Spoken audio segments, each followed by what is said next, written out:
I'll never forget the way my sister's eyes swept over me that day. Like I was something she'd found stuck to her shoe.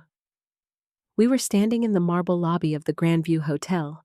You know, the kind of place where even the air feels expensive. And she was introducing me to her colleagues from the law firm where she worked. "This is my sister," she said, her voice dripping with that particular tone. "You know the one. The tone that sounds polite but lands like a slap."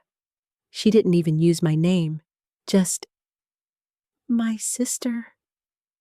And then came the part that made my stomach drop. She's still figuring things out.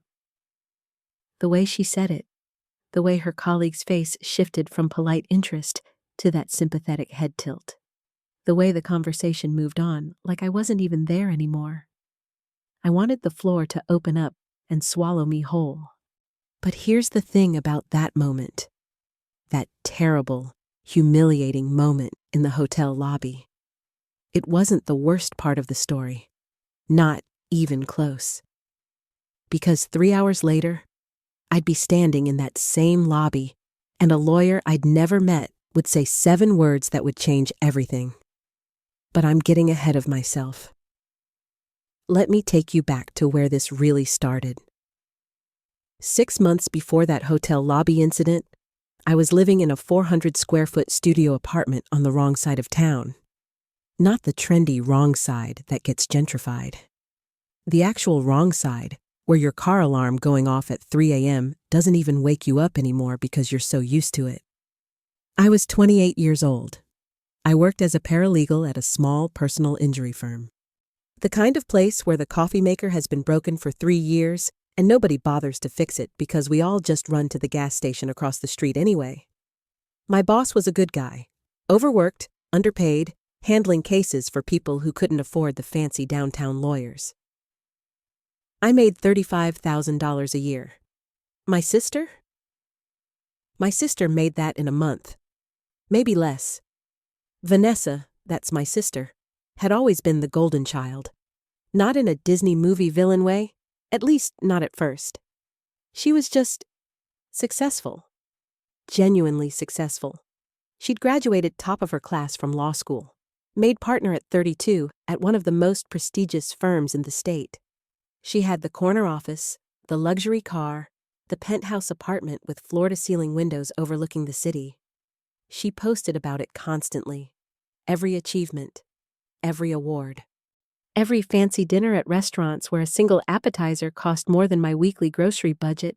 And look, I wasn't jealous. I know that's what people think when they hear stories like this. Oh, she must have been jealous. But I wasn't. I was proud of her, genuinely proud. Because here's what most people didn't know about our childhood. We grew up poor. Not movie poor where there's still somehow a nice house and everyone has the latest iPhone. Real poor, food bank poor, lights getting shut off poor, sharing a bedroom until we were teenagers poor. Our mom worked 3 jobs. Our dad left when I was 5. And Vanessa? She clawed her way out of that. She got scholarships, worked full-time through law school, never asked anyone for help. I admired her for it.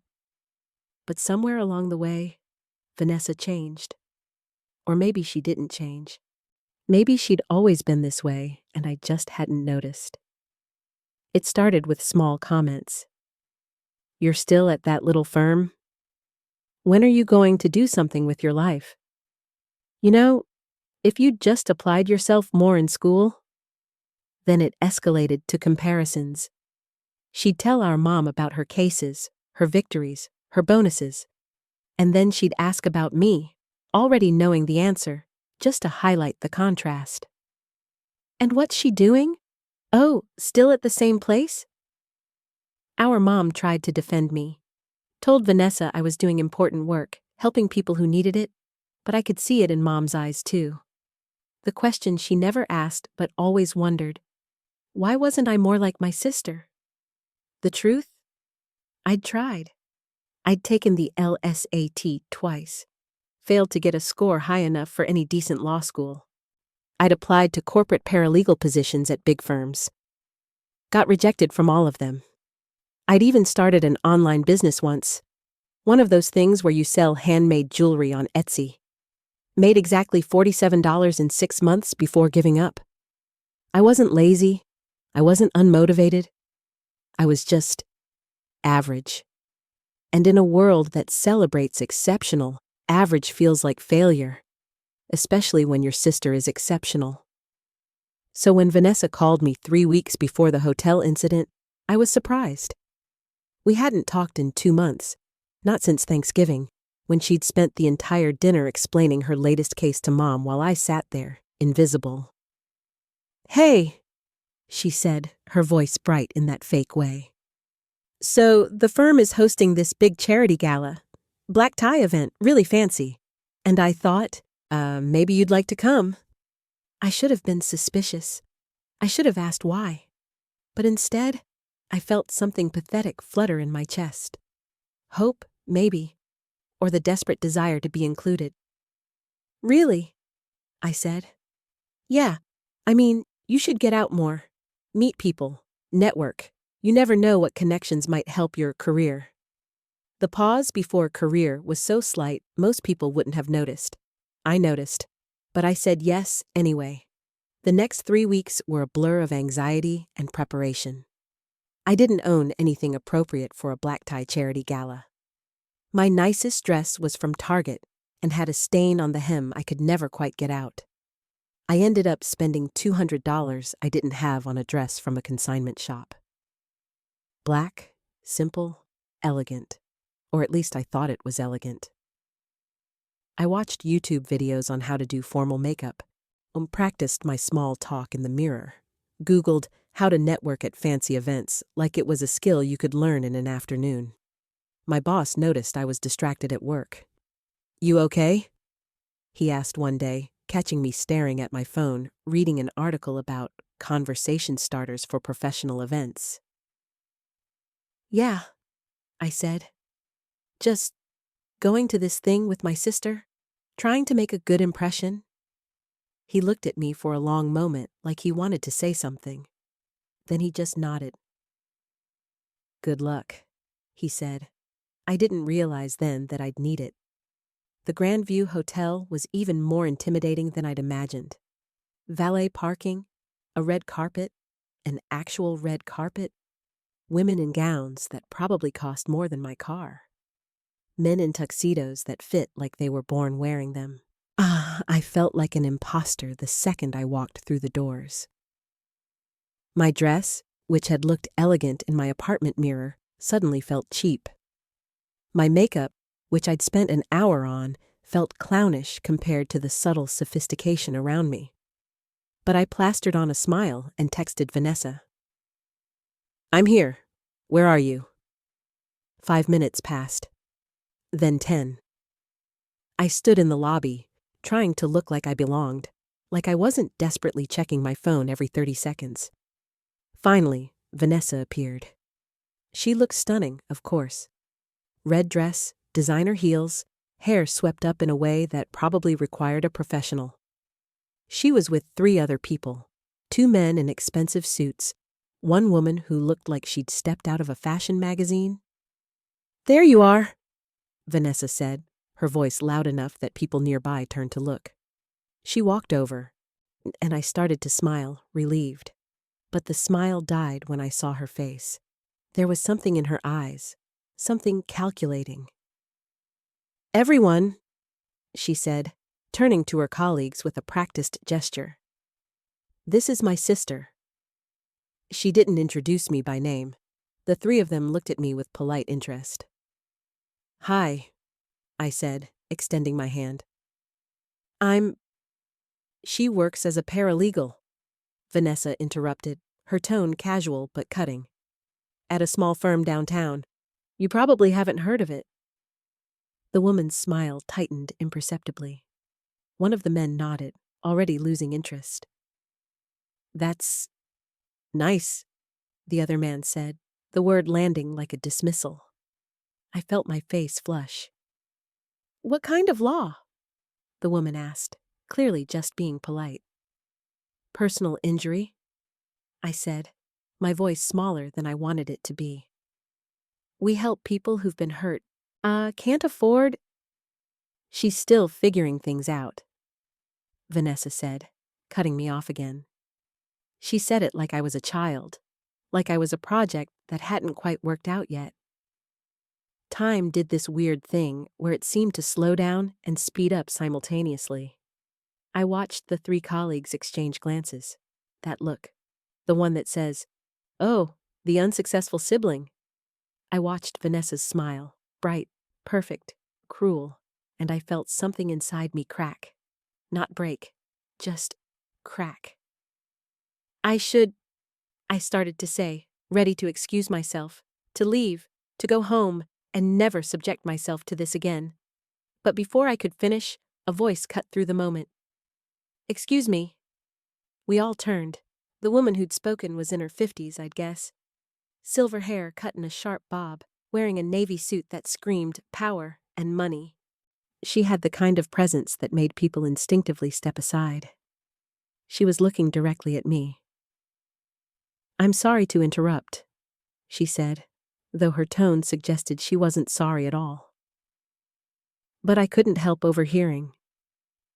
"You said you work at a personal injury firm downtown?" I blinked, confused. Yes? Which firm?" "Donnelly and Associates," I said, the name feeling small in my mouth. The woman's eyebrows rose. "James Donnelly's firm?" "Yes, he's my boss." Something shifted in her expression. "What's your name?" "This is my sister," Vanessa interrupted again, and I heard the edge in her voice now. Defensive, territorial. "We were just catching up with my colleagues."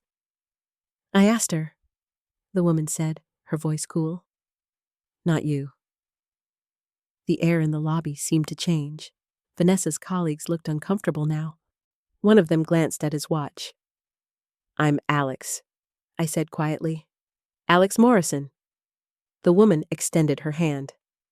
"Catherine Way. I'm a judge with the Superior Court." I shook her hand, my mind reeling. A judge. This woman was a judge. "Alex Morrison?" she repeated, like she was testing the name. "You handled the Ramirez case, didn't you? About 8 months ago?" I froze.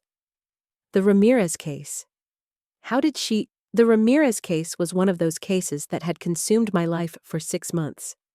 Maria Ramirez was a cleaning lady who'd been injured when a defective ladder collapsed at one of the offices she cleaned. Broke her back.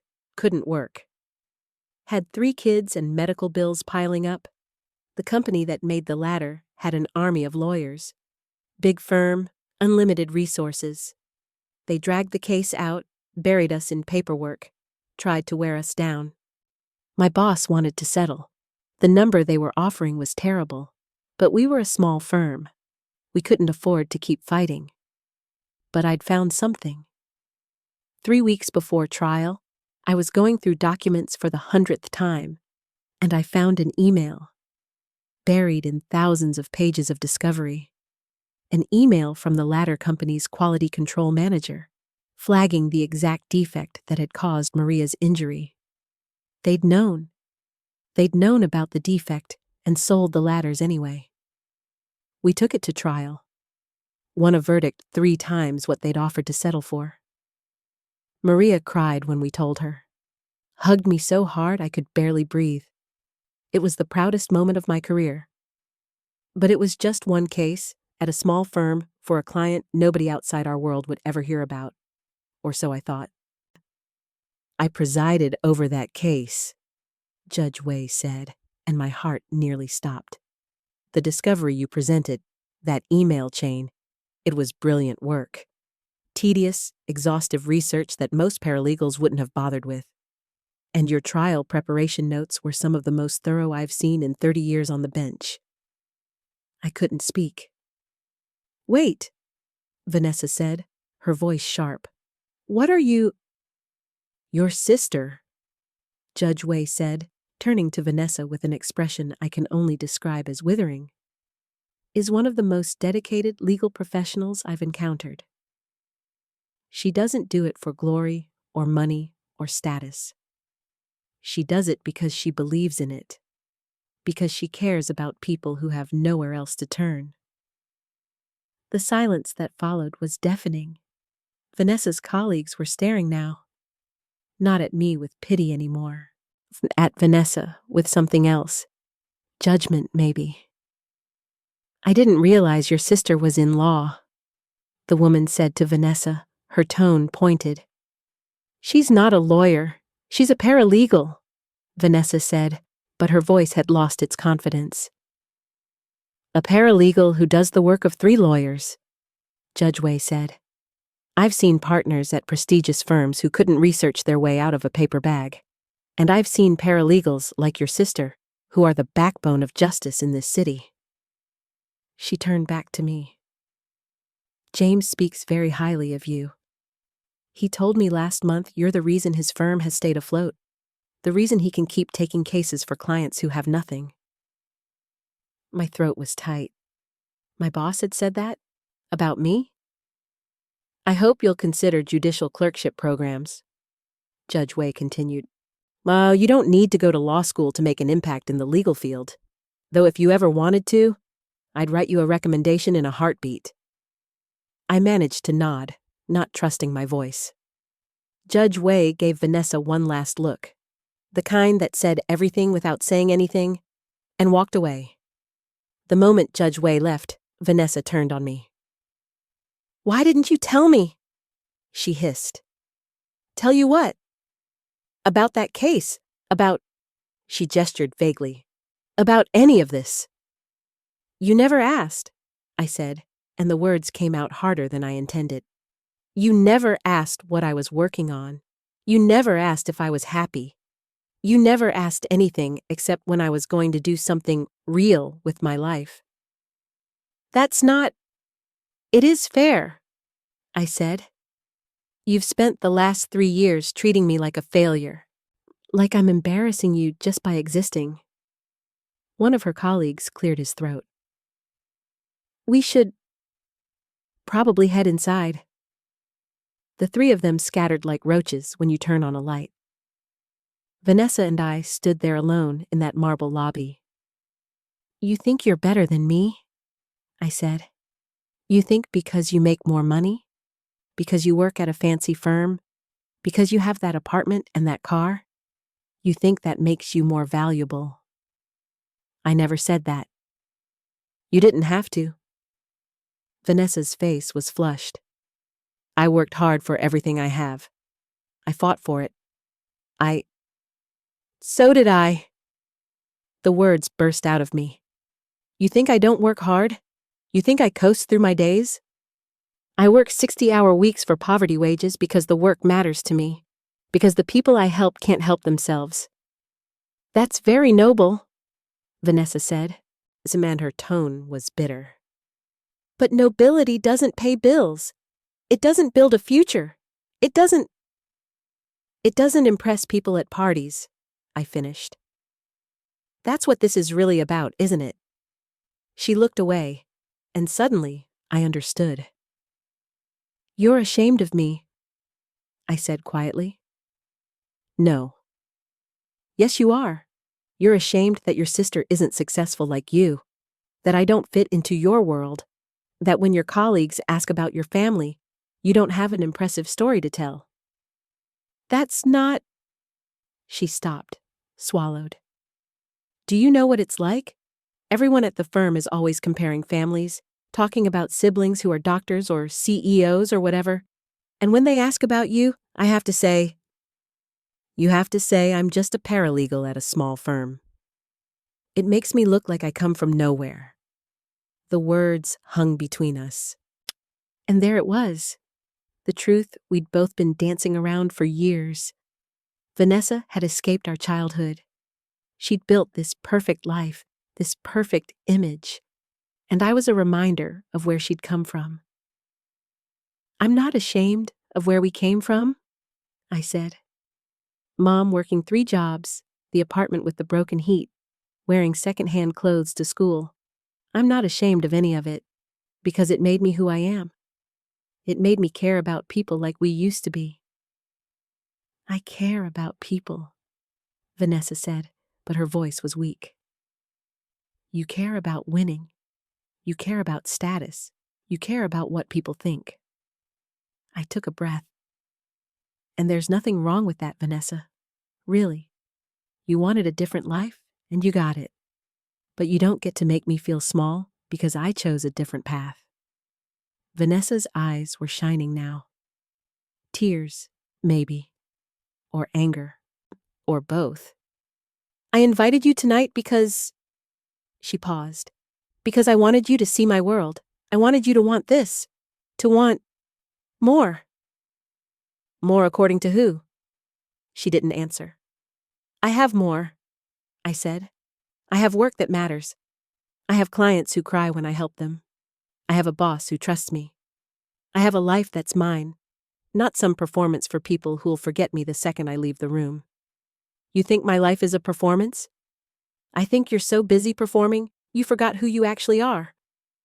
The words landed like a physical blow. Vanessa stepped back, her hand moving to her chest like I'd struck her. I should go, I said. This was a mistake. I turned to leave. Alex! But I kept walking. I didn't leave the hotel right away. I couldn't. I was shaking too hard. My vision was blurred with tears I refused to let fall.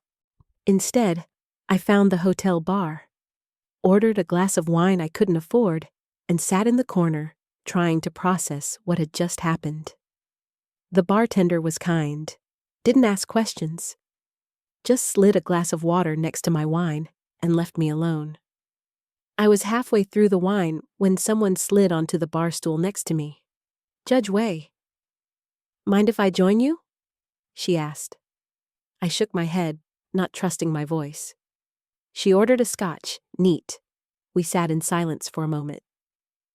I have a sister too, she finally said. Older, a doctor, very successful. I looked at her, surprised. We didn't speak for 5 years, she continued. She thought I was wasting my potential becoming a judge. Said I should have gone into corporate law, made real money. What changed? Our mother got sick. She took a sip of her scotch.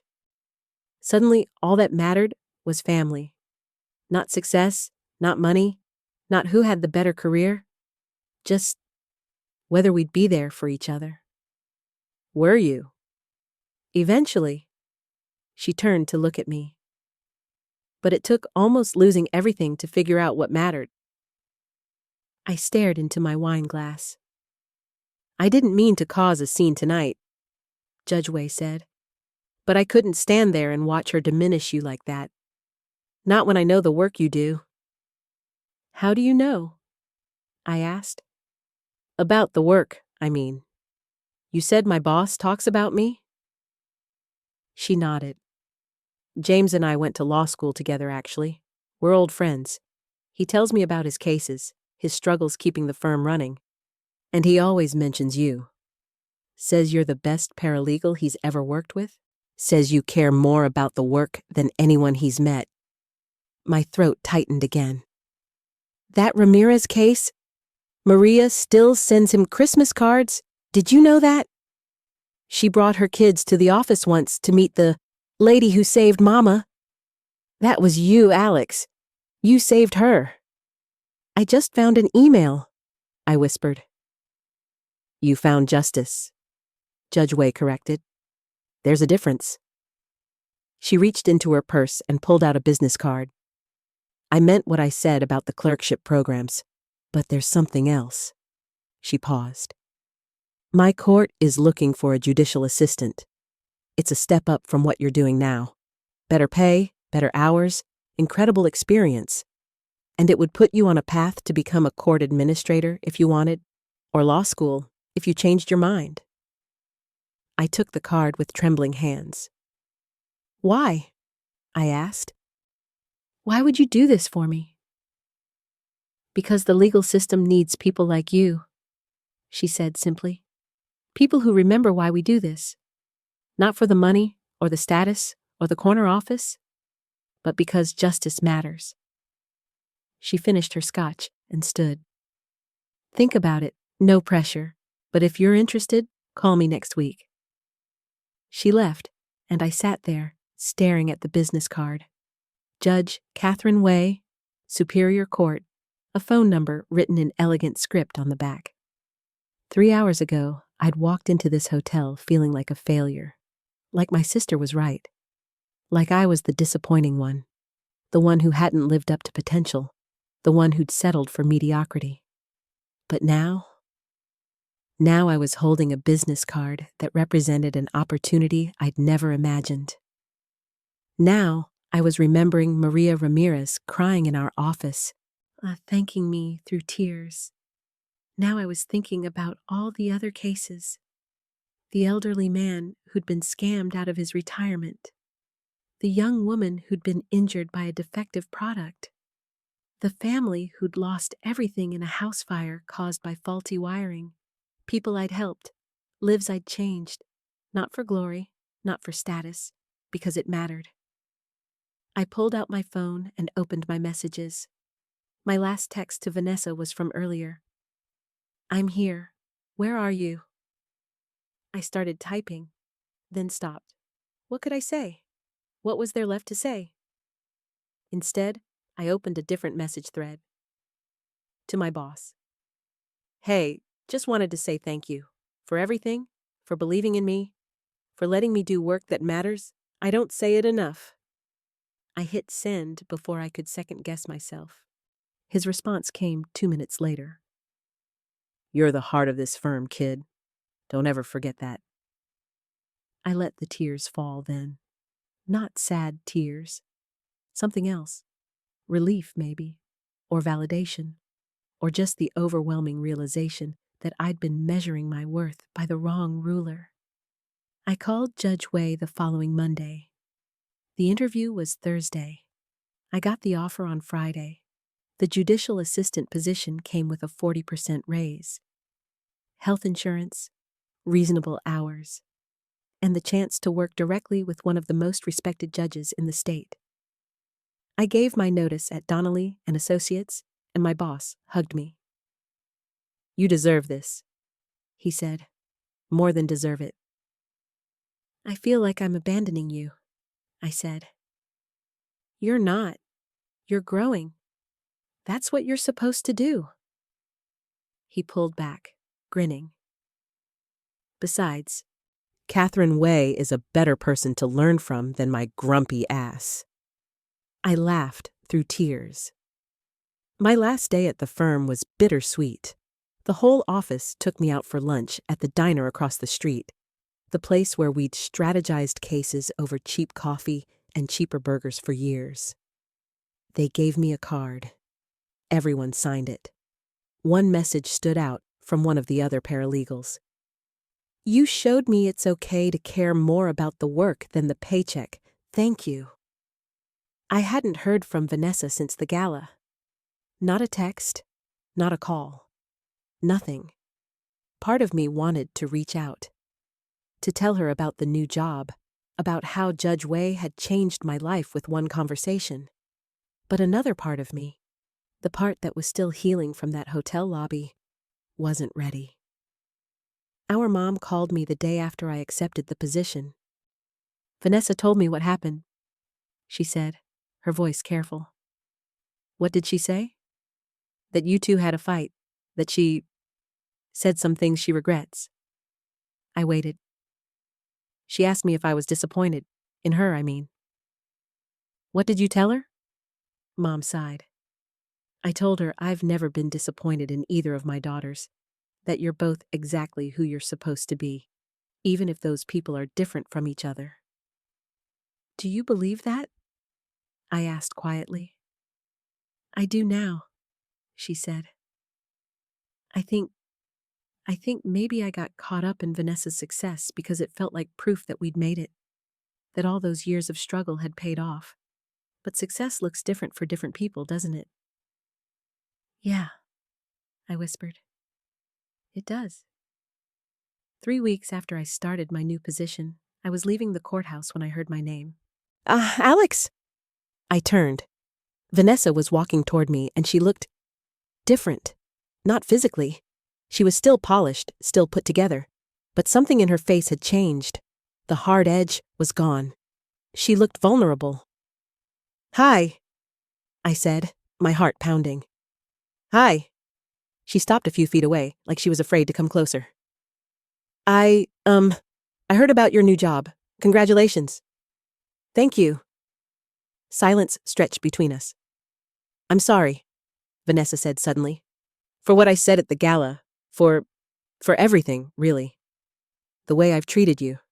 The way I've made you feel." I didn't respond immediately. I was too busy trying to read her face, trying to figure out if this was real. "I was jealous," she continued, "and that surprised me." "Jealous? Of me?" "Of how you care. About the work. About people.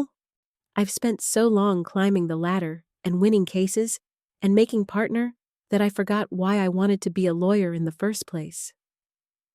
She swallowed hard. "And seeing you, seeing someone recognize your work, seeing that judge defend you, it made me realize how empty my version of success feels." "I'm not saying your success is empty," I said carefully. "What you've accomplished is incredible, Vanessa. Really. But I've been a terrible sister." I couldn't argue with that. "I've spent years making you feel small because it made me feel big," she said. "Because if you were failing, it meant I was succeeding. And that's horrible. I'm so sorry." The apology hung in the air between us. "I don't know if I can forgive you right away," I said honestly. "What you did at that gala, introducing me like I was someone to be embarrassed by, that hurt. More than you know." "I know." Tears welled in her eyes. "I know, and I don't expect you to forgive me right away, or maybe ever. But I needed you to know that I see it now. I see what I did, and I'm sorry." We stood there on the courthouse steps, two sisters who'd grown up in the same broken home, who'd taken wildly different paths, who'd hurt each other in ways that would take time to heal. "I don't want to lose you," Vanessa whispered. "You're the only family I have besides Mom." "You haven't lost me," I said, "but we need to figure out how to be sisters again. Real sisters, not whatever we've been." She nodded, wiping her eyes. "Can we try? Maybe coffee sometime? Just to talk?" I thought about it, about the years of small cuts and large wounds, about the part of me that still remembered us as kids, sharing a bedroom, sharing dreams, sharing everything. "Yeah," I said, "we can try." 6 months after that conversation on the courthouse steps, I got a call from an unknown number. "Is this Alex Morrison?" A woman's voice, professional but warm. "Yes." "This is calling from the State Bar Association. We're organizing our annual awards ceremony, and we'd like to invite you to attend. You've been nominated for the Distinguished Service Award in the Paralegal Division." I almost dropped my phone. "I'm sorry, what?" "The award recognizes paralegals who exemplify excellence in legal service and dedication to justice. You were nominated by Judge Catherine Way and seconded by, let me see, a James Donnelly and a Maria Ramirez." Maria had nominated me. "The ceremony is in 3 weeks," the woman continued. "You're allowed to bring 2 guests. We hope you can attend." I said yes in a daze. The award ceremony was held at the same hotel, the Grandview, the same marble lobby where Vanessa had introduced me as a failure. I invited my mom and my boss. Thought about inviting Vanessa but chickened out.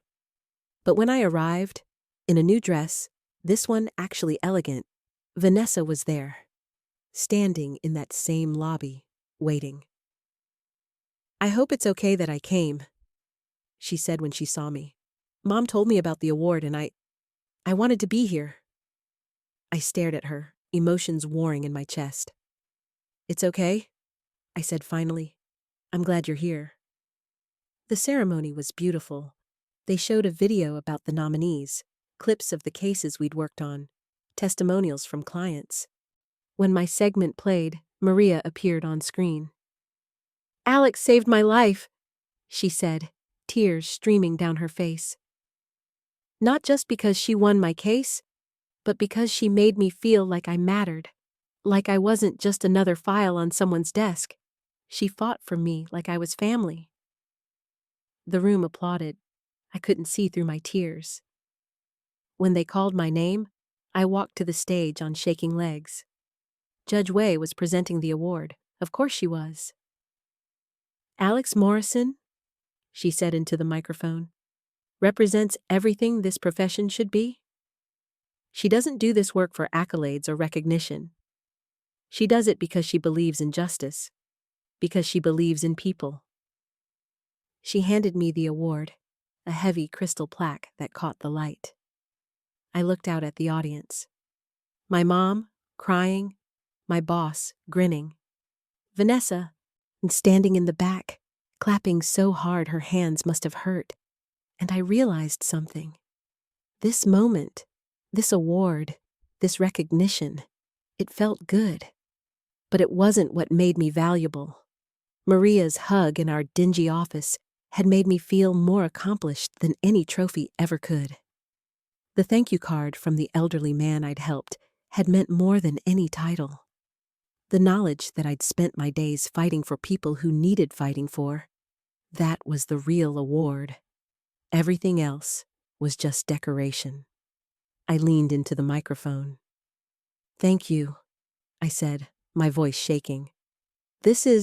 I never expected this." The audience laughed gently. "I work with amazing people. My former boss, James Donnelly, who taught me that legal work isn't about winning, it's about serving. Judge Wei, who showed me that validation can come from unexpected places. And my clients, who trust me with their lives and their stories."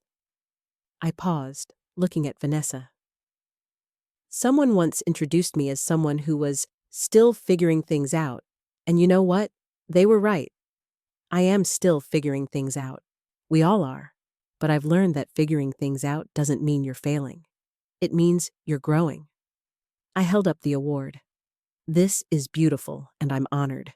But the real award is getting to do work that matters, every single day. That's the dream.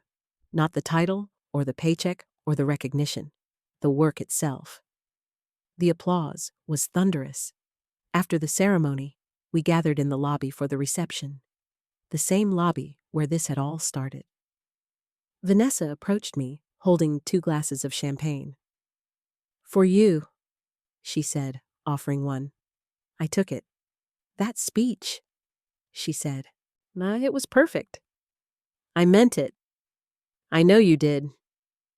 She looked around the lobby, a sad smile on her face. "I keep thinking about that night, when I introduced you the way I did. Let's not... No, I need to say this." She turned to face me fully. "I introduced you as a failure because I was terrified of being seen as one. My whole life, I've been running from where we came from. From being poor, from being nobody. And I thought if I could just achieve enough, win enough, earn enough, I'd finally be enough. Vanessa.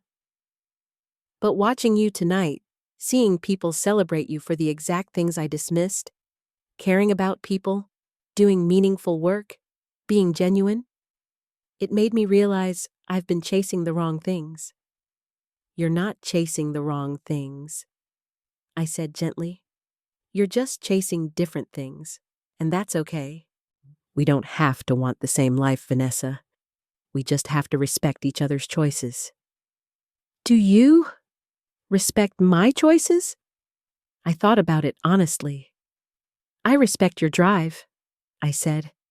"Your intelligence, your success. I just wish you didn't think those things made you better than people who chose differently." "I don't anymore," she said quietly. "Or at least, I'm trying not to." We stood there sipping champagne, 2 sisters finding their way back to each other. I started doing pro bono work, Vanessa said suddenly. At the firm, 1 case a month for clients who can't afford us. My partners think I'm crazy, but I don't care. I looked at her, surprised. I wanted to remember why I became a lawyer, she continued. And I think maybe I needed to see that you could be successful without a corner office. That impact matters more than income.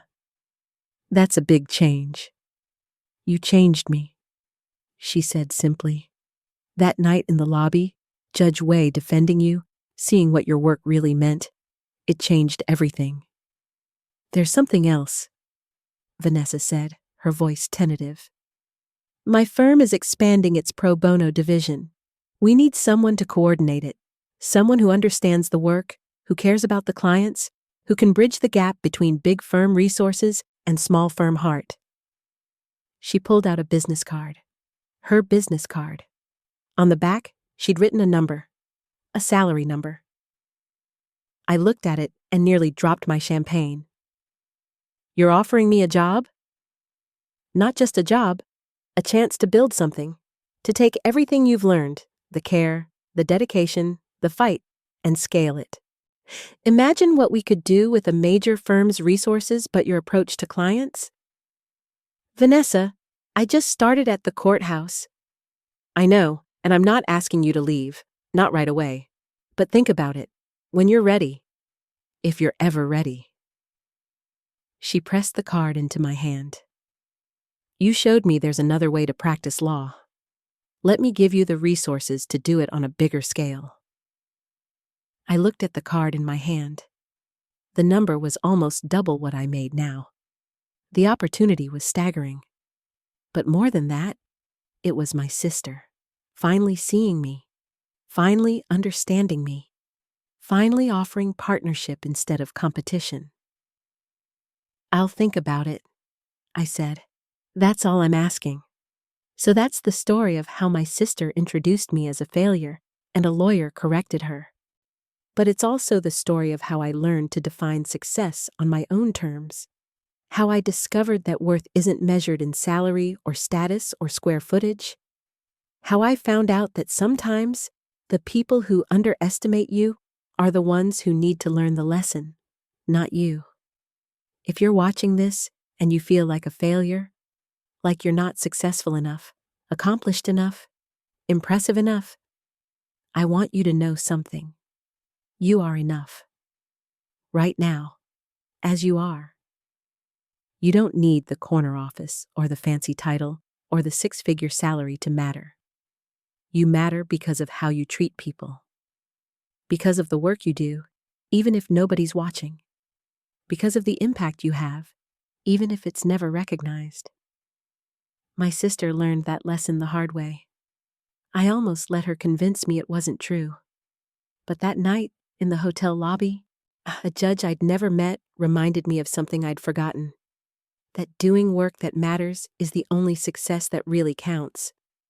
I did take Vanessa's job offer eventually, not right away. I stayed with Judge Wei for another year, learning, growing, building my skills. But when I was ready, I joined Vanessa's firm. We built something beautiful, a pro bono division that serves hundreds of clients a year. People like Maria, people like we used to be. Vanessa and I still fight sometimes. We're sisters. That's what we do. But now we fight as equals, as partners, as people who respect each other's paths, even when they look different. And sometimes, when we're working late on a particularly tough case, Vanessa will look over at me and smile. Remember when I introduced you as a failure? She'll say. You mean when Judge Wei corrected you? We laugh about it now. Because the best revenge isn't proving people wrong. It's knowing your worth, regardless of whether they ever see it. If this story resonated with you, if you've ever felt underestimated or dismissed or made to feel small, drop a comment below. Tell me your story. Let's remind each other that we're more than other people's narrow definitions of success. And if you have someone in your life who makes you feel less than, maybe it's time for your own Judge Wei moment. Time to stand up and remember your worth, because you deserve to be seen for who you really are. Not as a failure, not as still figuring it out, but as exactly enough. Hit that subscribe button if you want more stories about finding your worth in a world that tries to measure it for you. Click the notification bell so you don't miss the next one. And remember, you're not a failure.